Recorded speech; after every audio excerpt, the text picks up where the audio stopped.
Hey guys, welcome to this episode of So This Happened, where we get to highlight and review stories that made the news recently. My name is Adebimpe Olachiga. Let's get into this.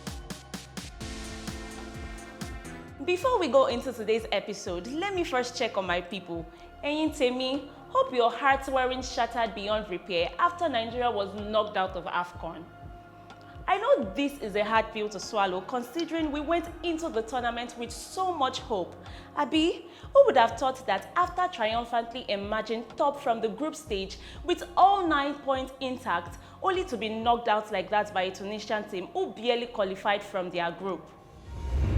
The Tunisian team had so many players and even their coach is in isolation because of COVID. Ha! There is God though. Well, the reality is here, and that is the fact that we have to try again after a smooth strike by Tunisia's Msaknin went past Nigeria's baby boys goalkeeper Maduka Okoye, knocking the Nigerian team out of the competition. Who would have thought that a fight till the end became even tougher after Alex Wobi was issued a red card few minutes after he was brought in? Hey, did I hear you say village people? Well, there has been a lot of reactions here and there since the game ended. While some blamed the team for lack of zeal and hunger, others blamed the goalkeeper for the blunder that led to the goal, and another set blamed it on the president's call before the game. Well, the reality last in the word of ace journalist Moses Praise is that anybody can be beaten at any time. Thank you. Hey, there is nothing that doesn't happen in this planet called Earth. Well, it is good to be good, they say. But at the same time, I don't understand if this act is a good act or otherwise. A man who wrote JAMB 21 years ago sent an apology letter to JAMB for being involved in examination malpractice years back. Hey. So, Mr Timipade Kemepade wrote to JAMB asking for forgiveness owing to his involvement in examination malpractice in the course of obtaining his results he wrote 21 years ago. He blamed youthful exuberance for his misconduct. The letter was even titled Restitution on my JAMB result 21 years ago. It reads, "With regret and sincere apology to JAMB, I, Timipade Kemepade, confesses that I participated in examination malpractice 21 years ago while sitting for my JAMB examination. I therefore seek forgiveness of JAMB and I sincerely regret my youthful exuberance." So in response to the letter, JAMB replied saying the only way it would accept the apology is for the former candidates to forfeit all the certificates he had acquired with the result. Gang, trouble they sleep.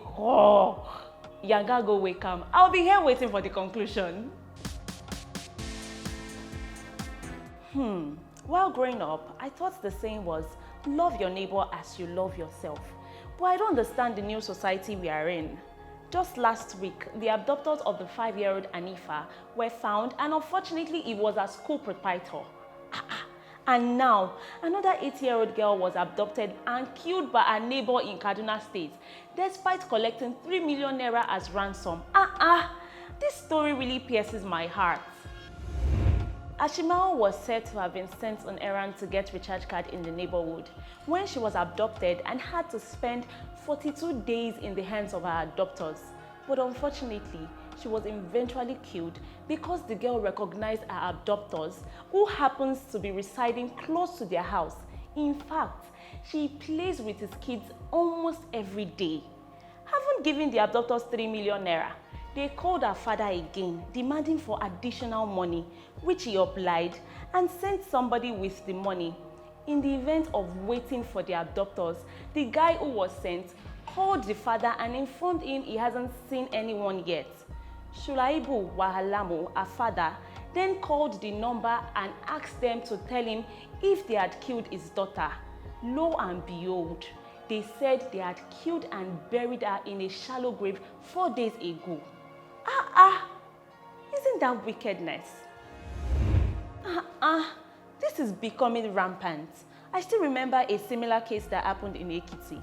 Please, I beg you, trust no one. seems like kids are becoming easy targets. Don't send them on errand if possible. I pray God guides and keep us all.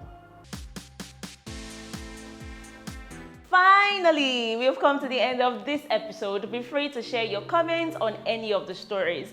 Don't forget to subscribe and follow us on all our social media handles for the second news updates. Until next time, my name is Adebimpe Olachiga. Thank you for watching. Enjoy!